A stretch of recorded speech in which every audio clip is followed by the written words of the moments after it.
Ryan Reynolds here from Mint Mobile. With the price of just about everything going up during inflation, we thought we'd bring our prices down. So to help us, we brought in a reverse auctioneer, which is apparently a thing. Mint Mobile Unlimited Premium Wireless. How to get 30, 30, bit to get 30, bit to get 20, 20, 20, bit to get 20, 20, bit to get 15, 15, 15, 15, just $15 a month? Sold! Give it a try at mintmobile.com/switch. $45 upfront payment equivalent to $15 per month. New customers on first 3-month plan only. Taxes and fees extra. Speed slower above 40 gigabytes. See detail.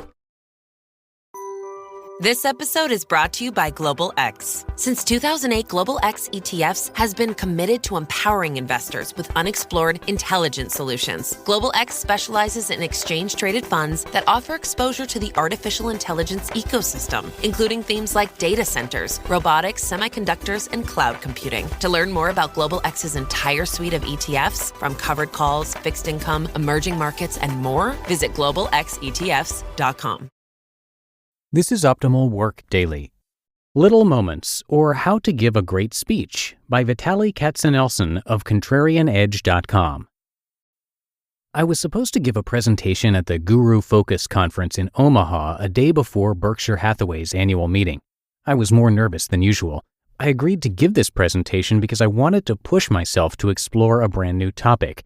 I wanted to zero in on the investment process. Guru Focus seemed to have the right audience for this topic. I need a looming deadline to build the pressure to unleash creativity.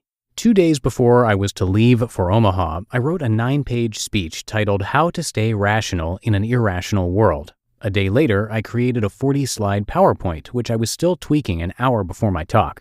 The Guru Focus conference was at the DoubleTree Hotel in downtown Omaha. There were maybe 200 attendees in a typical hotel ballroom. A few minutes into my presentation, the lights went out. Though the lights came back a second later, my microphone and projector were dead. The speech that followed ended up being the best presentation I have probably ever given, and I have given plenty of them over the last 10 years. Charlie Tien, who runs Guru Focus, emailed me and said, quote, "Went through the surveys we collected from the attendees and found that you were rated one of the best speakers," end quote. I am sharing this with you not to brag, not at all. I find that little, often random moments shape the journey of our lives. Before I go further, let me tell you this little story. When I started writing for TheStreet.com in 2004, my writing was dry and incredibly boring. It would make a corporate press release look like a stand-up routine. It was efficient, but it didn't have a soul. Then, a few months into my writing career, I penned a short, funny article describing my little adventure configuring TiVo. These were the very early days of artificial intelligence. The layer of TiVo phone technical support consisted of an AI that demanded, "Please speak in complete sentences." You may or may not know this, but I have a Russian accent. The system could not understand me. After half a dozen tries, I came up with an elegant solution. I gave the phone to my then 3-year-old son, Jonah.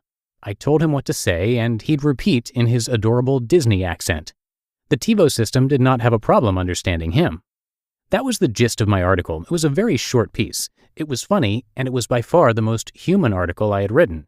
And yes, it exposed my frailty, which is obvious to anyone who has ever heard me speak. I have an accent. I received a few dozen emails from readers who loved the article. I can say that this little article, this little moment, had a huge impact on my life.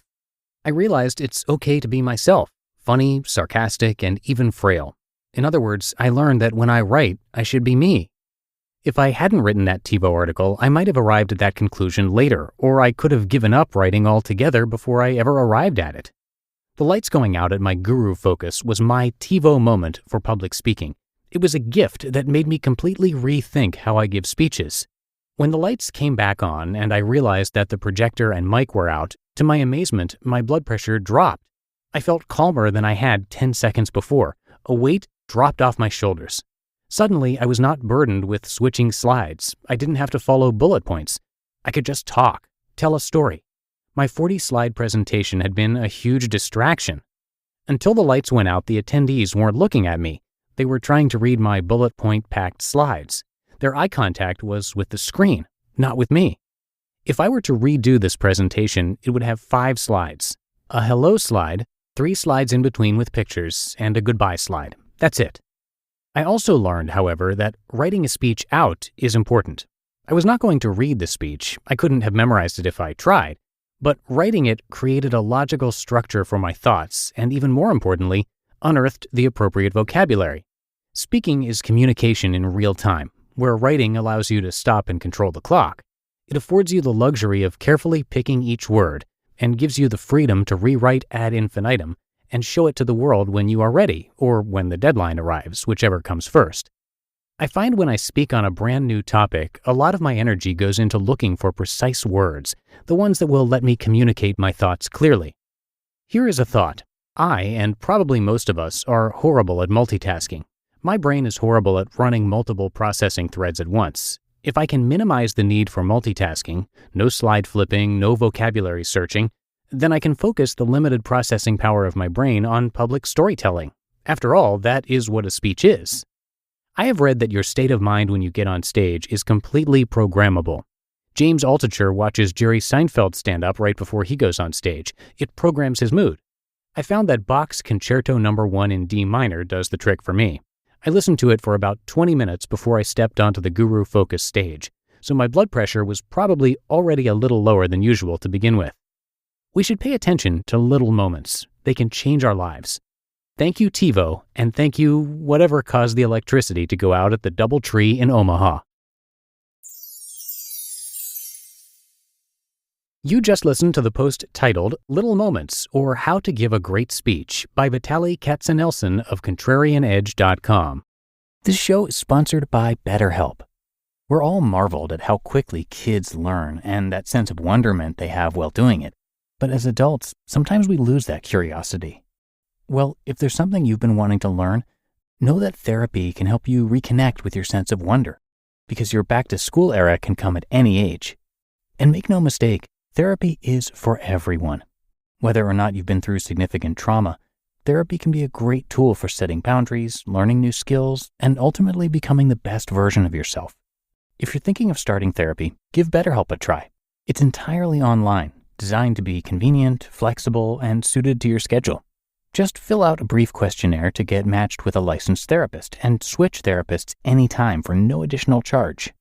Rediscover your curiosity with BetterHelp. Visit betterhelp.com/workdaily today to get 10% off your first month. That's BetterHelp, HELP.com/workdaily. When it comes to hiring, don't go searching for the one. Just meet your match with Indeed. Indeed is your matching and hiring platform with over 350 million global monthly visitors and a matching engine that helps you find quality candidates fast. Ditch the busy work. Use Indeed for scheduling, screening, and messaging. 93% of employers agree. Indeed delivers the highest quality matches compared to other job sites. One of the things I love about Indeed is that it filters out incompatible applicants. So when you're hiring, the process is much faster and you only have to consider applicants that are already likely to be a great fit. And listeners of this show will get a $75 sponsored job credit to get your jobs more visibility at Indeed.com/startup. So just go to Indeed.com/startup right now and support our show by saying you heard about Indeed on this podcast. Indeed.com/startup. Terms and conditions apply. Need to hire? You need Indeed. And thank you to Vitaliy. He typically writes posts about personal finance, so you'll often hear him being narrated over on Optimal Finance Daily. He spent the first 18 years of his life in Russia, and then his family moved to the U.S. in 1991. He received his master's degree from the University of Colorado at Denver, and then his CFA charter in 2000. Shortly after graduating, he taught at the University of Colorado, while also writing for TheStreet.com, Businessweek, Barron's, and many more. And then in 2007, he wrote a book called Active Value Investing. To check all of that out and to learn a lot more about Vitaliy, come by Contrarianedge.com, and thank you to Vitaliy for letting us share his work. And that's going to do it for me today. Thank you so much for listening and for clicking subscribe if you haven't done that already. I hope your week's off to a great start, and I will of course be back with you tomorrow where your optimal life awaits.